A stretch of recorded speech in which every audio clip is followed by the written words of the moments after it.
All right, hello and welcome back to the Breadcrumbs Project. I am Charles Chambers, author and host of this, and we have Celtic, Celtic. I have to get used to saying Celtic. Celtic, and I don't know if we're going to call it tartaria. But we could do that. And then we have Roman pottery shards that we are going to study today. And we are located in Spain, if you recognize it. And my family is from the Bilbao region up here. And so we're going to zoom into Murcia and see if I can keep her in view.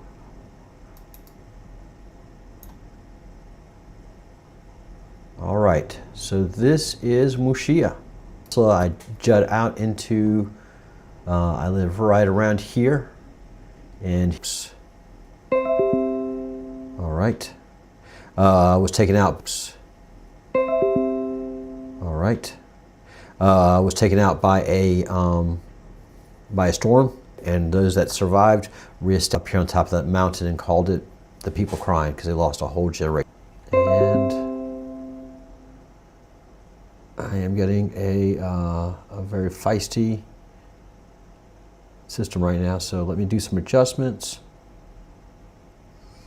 and see if that helps a little bit. If not, I am going to move you. Hang on, people. We are doing something live and never done before. All right, hopefully that will settle the system down. All right, so I was getting some disconnects.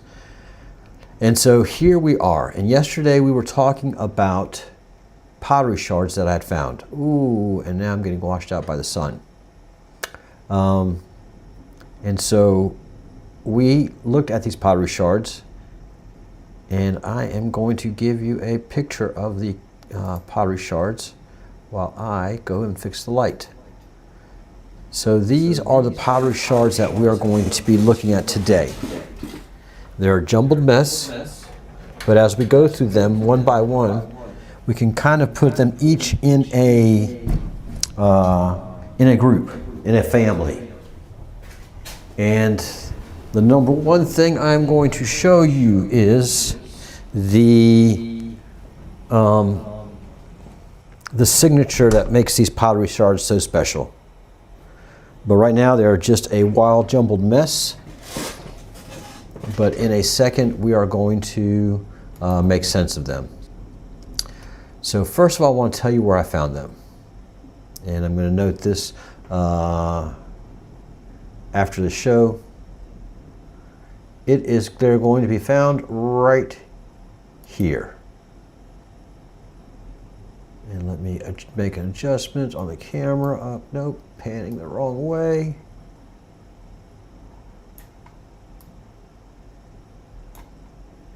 And it's cool that I have the Google Earth. So if you see where my hand is, this is exactly where I found those pottery shards. I'm going to make a note of the satellite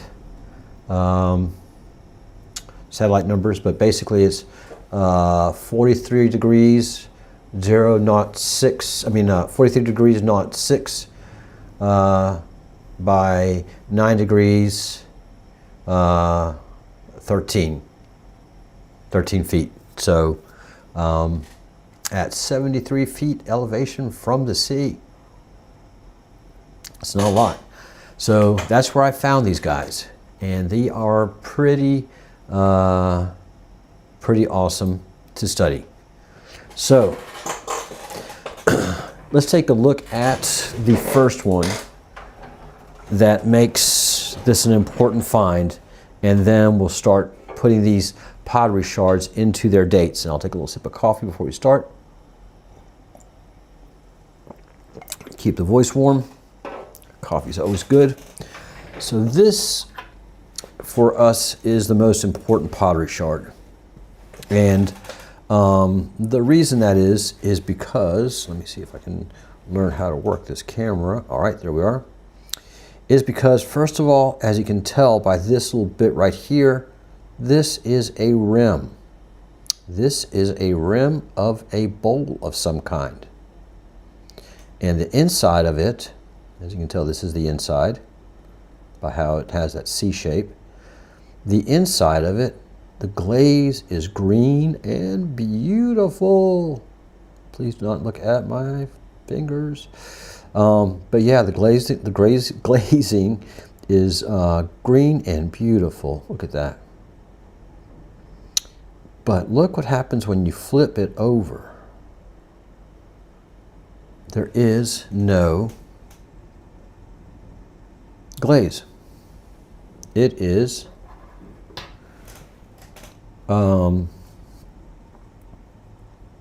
clean. And I looked at this when I first saw it, and I thought to myself, wait, so on the inside, the pot is perfect with the glazing. On the outside, it's weather worn.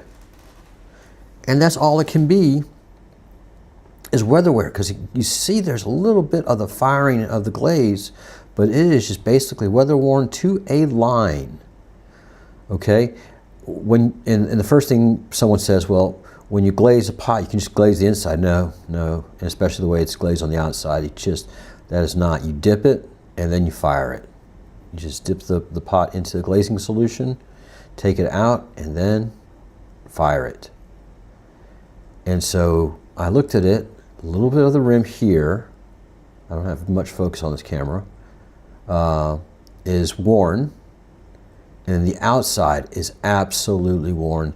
The inside is clean and perfect.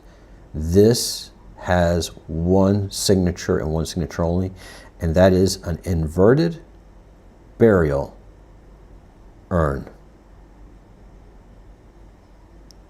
And that hit me when I saw it. And so I started looking at all the pieces that I had in my collection that I just gathered from that one little area I showed you.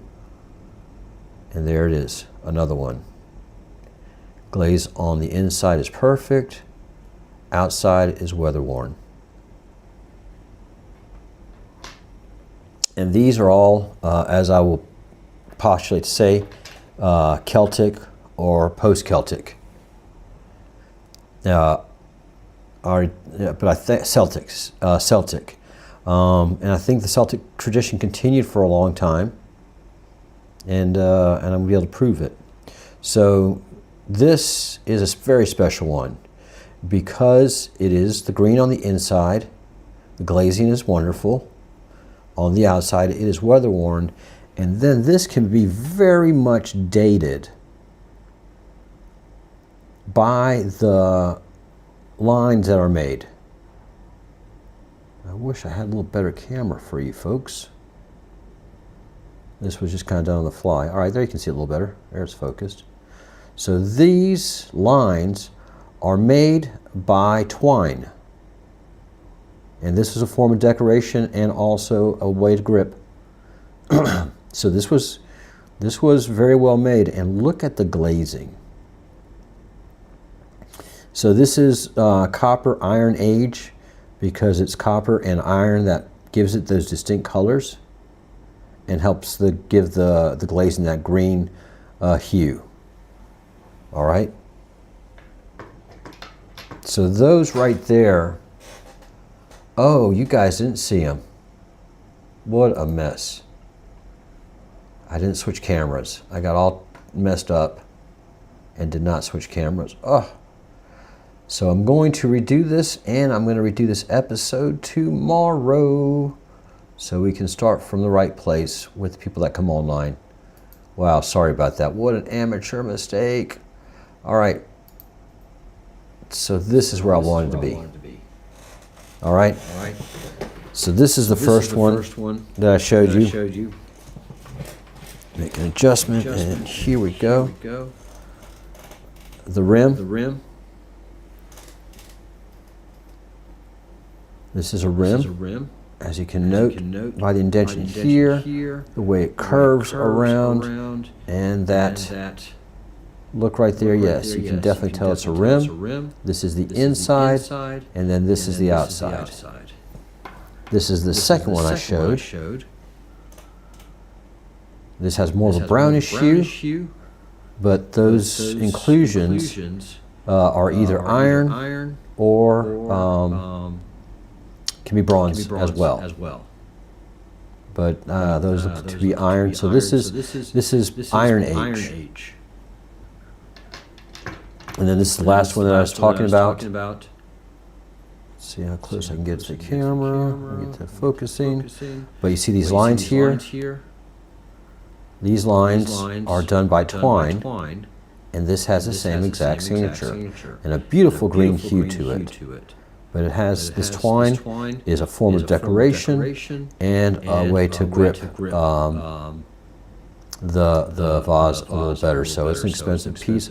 Look how thin it is as it's coming up to the rim. So beautiful pieces here, the three, and they have the exact same signature. The outside is completely weather-worn. The inside is pristine.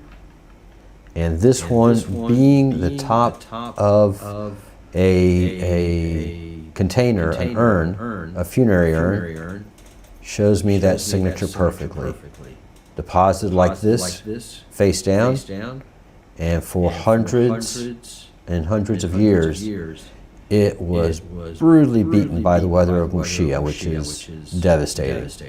To be here right now, this winter has been pretty amazing. We've had rain and wind and wind and rain, and it's that buffering rain, that just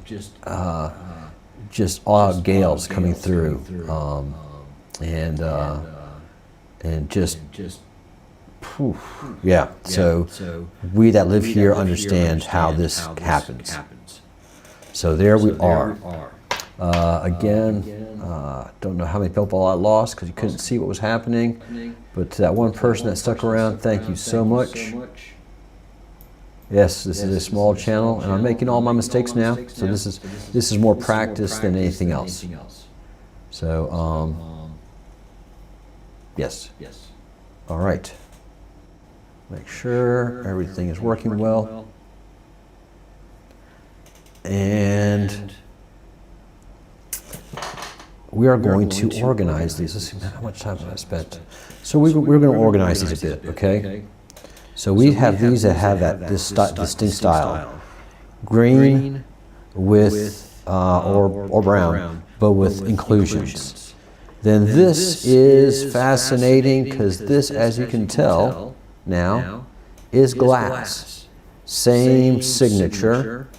Outside is just so weather-worn, and the inside, upon feel and look, is smooth. So they had glass urns, funerary urns, and this is either Phoenician, Roman, Phoenician or Roman. Those were the experts in glass making in their time, and the Greeks as well. But I don't think the Celtic people were into glass making, didn't have that much. Celtic people and post-Celtic people didn't have all the resources they needed to make glass. It takes a high temperature, and I can tell these are old because there are tiny little bubbles in it, so this is hand-blown glass. And another glass example. These came from a different area, but on the mountain, on the island, on the other side of where I live. So this is the same tradition happening. So these are not from my little Huerta area.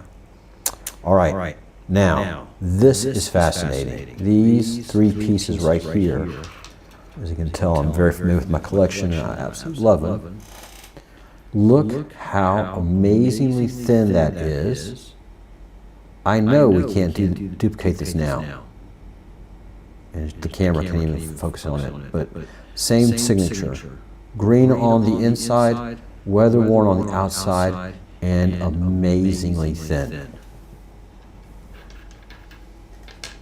All right. Same. Breathtakingly thin, not as thin as the other one. That's the dramatic one. But same signature. Glazing perfect on the inside and weather worn on the outside. Again, all of these are from the same area. Amazingly thin, impossibly thin for us to do now. And then the glazing on the inside is excellent. Outside is weather worn.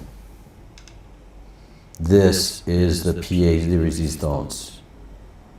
Something that I've not seen, which is a white clay. And look at that. It's not porcelain, it's definitely a type of clay. But look how white and beautiful it is. And it also has ridging. So it was done with care. I don't think it was done on a wheel the way it's broken apart. I think this is hand compacted. And the glazing on the inside is perfect, weather worn on the outside. All right, this is a signature piece. I'll be talking about all of these. Well, let's continue with the sorting. All right, green. This is the rim. And you can see that the beginning of the wear was happening, but this guy was buried pretty deep and the rim is pretty roughed up, so you can tell it was buried for a while. Another rim right here. And a darker clay, very dark clay, same signature. Weather worn on the outside and glaze is okay on the inside. And I'm grouping all of these as Celtic. All right, Celtic, Celtic, Celtic, Celtic, Celtic. These are the glass. And all of these have all the same signature, but look at this guy. This is an interesting piece because part of it is weather worn. It's not completely weather worn, but it's partially weather worn. All right. Pretty awesome, huh? And let's see. Oh yes, this is the signature piece I was reaching for. This guy is amazing. Okay, because you can tell that is definitely a rim and a nice one at that. Let me flip it right way up. And this is how the rim looks. This is the outside portion right here, and your inside portion right here. So if it's facing down like this, then the outside should be weather worn and the inside should be fine. Inside is fine. Outside is absolutely weather worn. But more importantly, if you go like this, the bottom or the top of the rim is completely, perfectly glazed. All right. So for the most part, this guy, same, weather worn outside, beautiful glazing inside, and all those dark marks, I believe, are iron. And that guy stays over here. This guy and this guy are just interesting because of all the inclusions in them. But I don't have anything particular for this. I just found this in the area, and I just keep it as reference. All right, now these are really interesting. These are all black, rock hard jars. Okay? Different ones, different places. You click them together and they sound like rock. But they're not. And as you look at them, you can tell that they are vessels. But they're done in a very unique way. that was first done by, if I remember correctly, it was done by people that lived on the island of Malta many thousands of years before Christ.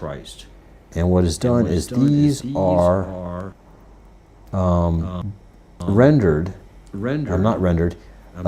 heated in a very low temperature fire with low oxygen.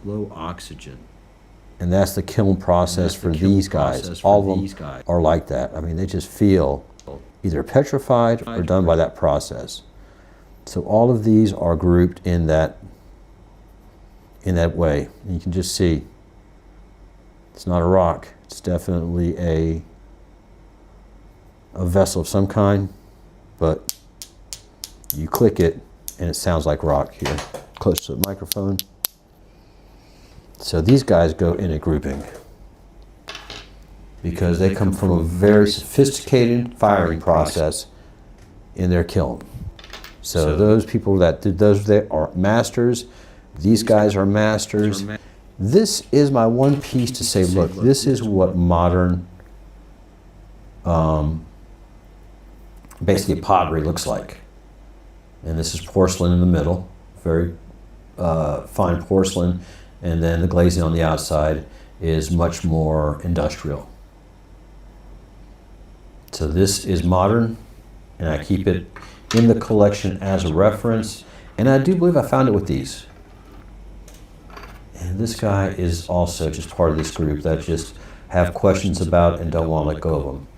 These are all interesting, but this is the most interesting of all.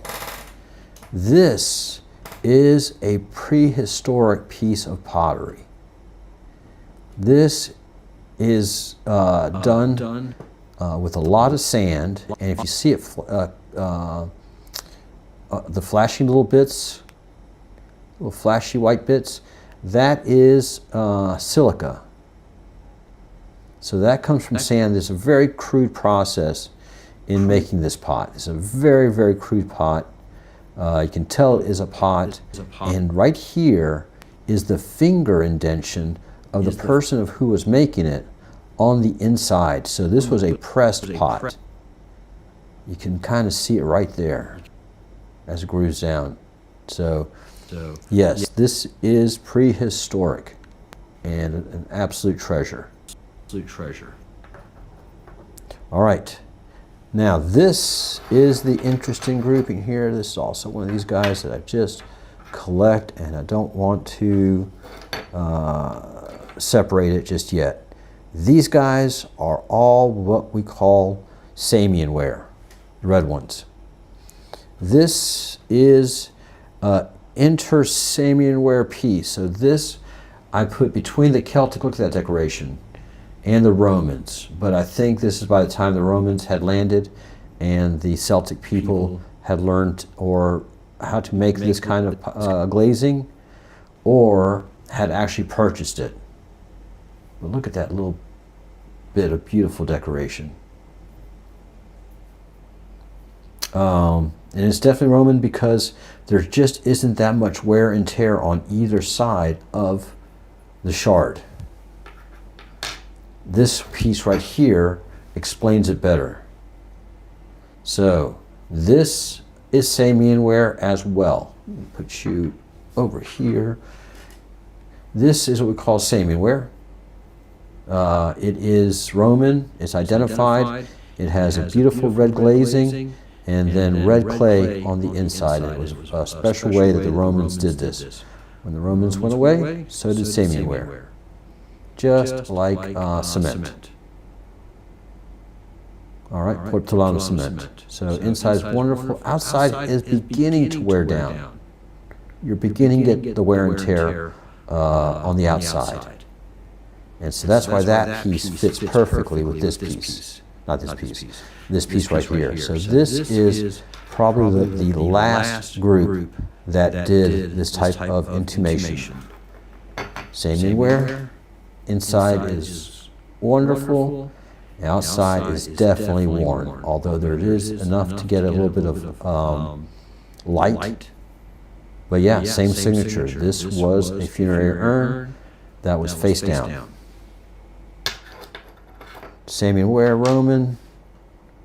This guy is interesting because he's just the opposite. So he is a bowl, but the outside is pretty well done, but the inside is definitely weather worn. So this guy got flipped over for some reason, and this is proper. This is proper because this is how it actually should be. The inside weather worn and the outside fine. So this guy got flipped over. And then this is a Samian ware plate. So this is a bit of more of a Roman tradition than a Celtic one, I believe, where the Latins, the Romans, would come have a meal, share a meal, and pour some libations on the burial site of a friend or a commander or someone that meant a lot to you or a family member. And so this, I believe, was left after having a ceremonial meal. And it's got some beautiful decorations. So that is, the Romans were here. Celtic could be prior Celtic Romans. Celtic. I gotta remember to say that. So yes, that is the collection of pottery shards that I have. And I'm going to be doing this all again tomorrow because of the way I blew it and lost so many people today. So there's going to be a repetition tomorrow of this same episode. Let's see. So everything was found here.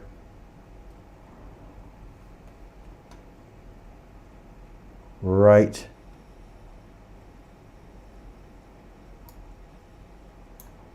here. And it wasn't an excavation. It was a just getting potatoes. I had grown potatoes that year, and when it was time to sow them, I was just reaping what I sowed. So time to not sow, but reap. Time to do the harvest of the potatoes. I was pulling over the dirt on the garden here, I would call huerta, and I was just getting these. I was just pulling these, and because I'm such an archaeology nut, I knew I could get a date off of these, and so you know, I knew I could get some kind of dating. I really wasn't paying attention to them, but as a archaeology nut, I knew I had pottery shards and I could date them. B, I'm from the United States of America as far as my upbringing went. Not when I was a child, but my formative days of elementary, junior, and high school and college. And so archaeology in America is just not that big because we have an age of 200 years. They tell us that we are Clovis people, that, you know, Indians and basically uninhabited. So we didn't have a chance for pottery shards when I was, you know, in the States, and I found Coke bottles and stuff like that, but never like this. So I was excited, and I didn't notice the variety I was getting, but I knew I was getting some pottery shards. And that's why I didn't bring them all. I just got the ones that to me kind of looked interesting. And as I started washing them, that's when I ran across this piece. And I was like, oh, this is a rim. Wow, that's cool. And look, that's nice. That's crazy. Look at that. Look at the glazing. It's green. It's beautiful. It's probably Celtic. I said Celtic back then. It's probably Celtic. And I looked on the other side, like, oh, put it upside down. And then I was like, oh, this is a funerary urn. And then I just started looking at the rest of them. And one by one, all of them all started having the same exact signature. So yeah, it is quite a find, and it goes with what we found here in our map. And Tamara Grandi Mirium, the tradition of Muxia being a very holy and religious place for being part of the Camino de Santiago, but being the fin de la Ruta Jacobea is what made it for me. We'll get to that in later episodes, but right now we're really going to focus in on the archaeology, and just note that these pottery shards came from right here in Spain. So there was definitely an amazing thing to see here, and Damara being this is the sea. This is the sea, Damara, this is the sea. And that's in Greek, not Latin, and everything else around it is in Latin. And it talks about the tribe that is there, which are the Pottery.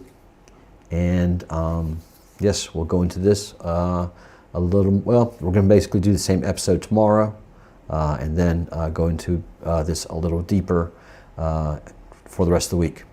All right, Charles Chambers, Breadcrumbs Project, still on that learning curve. That's how we got to do it. Latin America is the book. Get a copy of it at Amazon.com. And we talk about all of this. All right, thank you so much, and we'll see you tomorrow at 5 p.m. Eastern U.S. time.